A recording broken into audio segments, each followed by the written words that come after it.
right, we're here at my outdoor worm bin, and we're going to check on three things. The first thing is the temperature, because it has been absolutely freezing around here. And when I say freezing, I mean a pretty heavy frost that we had a couple days ago that actually killed most of my banana plant leaves. And right now it's 10.5, 10.8 degrees Celsius out, which is somewhere around 52 degrees. So let's see what it is inside the bin.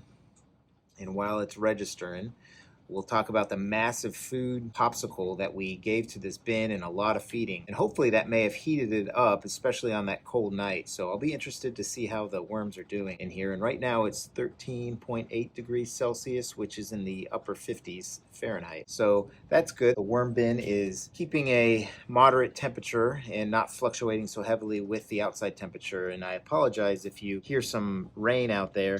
It is raining, but I had to get into this bin, so we're actually on my porch, which is why you might see the blue tarp. But let's go ahead and dig in and see how that massive feeding went. And this right here looks like it may have been part of an onion, and they got rid of everything except for the skin. Depending on how much food I see in here, and it's been 7 days. Oh, whoa.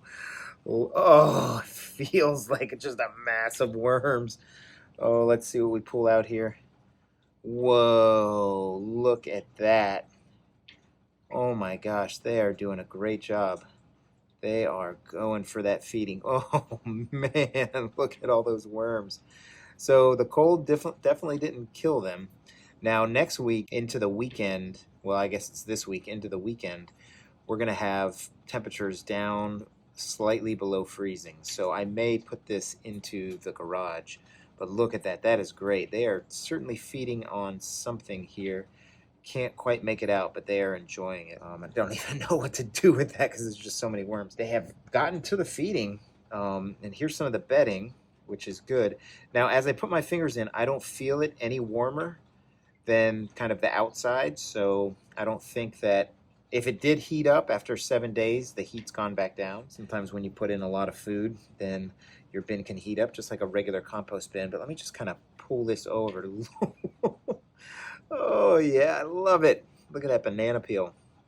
Just tons of worms all over it. Look at all these worms all inside the feeding. So I think we are going to be able to give them another pretty big feeding. This is just the remnants of the flower experiment we had been doing. Yeah, lots of great worms. Look at those worms. They're really doing a fantastic job on this just absolutely huge feeding, and I'll put a picture up on the screen of it. But look at that. Look at that right there is, if it's not in the shape of the ball, it's a worm mass. So there's your worm ball right there. And it looks like they were getting to some onion. So, and I don't smell any odors or different smells, so that's good. Sorry, I'm playing way too much with the worms. Let me mix around in here. Okay, now on the edges I do feel it a little bit colder than inside the middle here, so it does make sense that it's a little bit warmer in the middle just because of all their metabolic activity, that kind of thing. Here's one of the mango seeds that they've certainly stripped of all the fibers. Just gonna kind of mix this up a little bit. I like to mix around, you know, especially when there's those massive feedings, because it helps things from getting matted down, keeps them from getting anaerobic. And here's some grapes, and I'm gonna squeeze these and just kind of stretch my arms out because I don't want to get squirted in the eye with some nasty grape juice. But it didn't look like they had gotten to all of them, so there we go. Now they're open for them. And this thing is getting deeper and deeper. I haven't pulled castings out the last couple times, and right now I just weighed it. So this bin is 31 pounds, which is probably one of the heavier weights it's been lately. Now my Vermihut we weighed and I think it was around 42 pounds, but not all of those trays are completely active in feeding worms. So this bin I think has more worms in it than that Vermihut does. Here's just another good picture of the banana and lots more worms. Now if we run into any of those seeds, I did bring pliers. I keep saying I'm going to do that and I forget, but now I brought them, which means of course we'll probably not see the seeds. But let's keep going around the front. And when I say seeds, I don't mean these big old mango seeds. I'm talking about like the peach seeds or the cherry seeds. Digging from front to back here now. And lots of just really good castings. Really rich castings. This thing's definitely ready to get harvested around the edges again. And that's what I do with this bin. I keep a continuous flow of castings coming out, and I think we've already seen this group of worms. In fact, this bin, I work a little bit differently than my Vermi hut and my tiny DIY worm bin. That's because this one, I'm able to do a lot more experiments. The other ones, I want to keep pretty tame because they're indoors. And I've got a couple playlists with each of those worm bins and this one too, if you want to check that out. And go ahead and hit the like button and subscribe if you're enjoying this video. But I think we've kind of aerated everything out and we are ready to set up the massive feeding zone.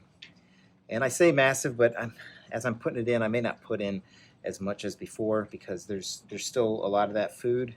But I am pretty happy with how well they got to it. I thought maybe they would slow down based on how cold it was, but they've done pretty good. If you go back and watch that video, you can see I put a lot of bedding in and they have actually consumed a lot of it. So let's go ahead and line this with bedding down here. I'm sorry, I'm just trying to get all these worms out from the middle.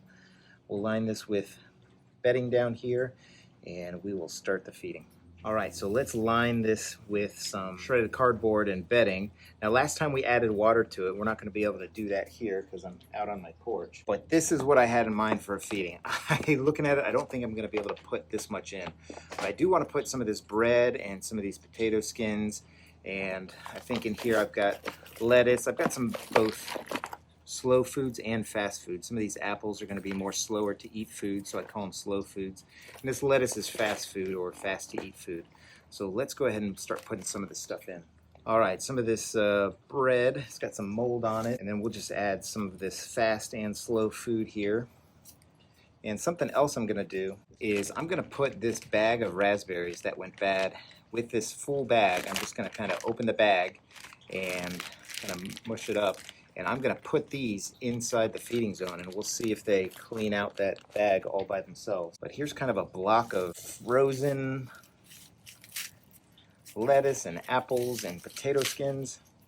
And normally I wouldn't just kind of feed all this much, but I do want this bin to heat up a little bit. We'll put the bread on there, put some more stuff on there. I'm going to save that onion till later. Got a tomato skin, or a tomato top I should say. All right, there we go. I know I'm putting in some, looks like frozen and partially thawed food, but we'll put some bedding all throughout too to help insulate the worms from any of this frozen stuff. Obviously, they're able to take some cold temperatures and keep eating, which is just fantastic. And I think I'm gonna add some bedding in here too, just to kind of entice them. I'll mix that up. And I bet by the next time we check on this in about 7 days, I bet you this bag won't have any more food scraps or bedding in it. They'll probably have eaten it all. We'll see how that goes. All right, so let's add our coffee to kind of finish things off. This is, again, just another food source for them. Put some in the bag too. And then, of course, we'll add our grit, which is pulverized eggshells, and again, aids them in their digestion. And I know that was excessive. I know that was a lot of coffee. I know that was a lot of food. But the hope is that maybe we can get some heat in here with the microbes starting to break this stuff down and help the worms as it gets colder and colder over the next couple days. We're basically hitting our 2 weeks of winter in Florida right now, and the worms have done pretty well. They survived last winter, and I think we got down into the upper 20s last year, so I know they can handle it, and I know they're gonna do a good job with it. Let me see where I can put this. Let me just kind of dig in here. I want to make sure that the opening is, they've got ability to get into it. And then I'll just kind of bury it so that they can get access from every direction. All right, so we've got a great mound of food and bedding. The worms are looking happy. We will probably put them in the garage for that one cold night, but I think this will about do it. So I hope everybody's having a great day and happy vermicomposting, everybody. Take care now.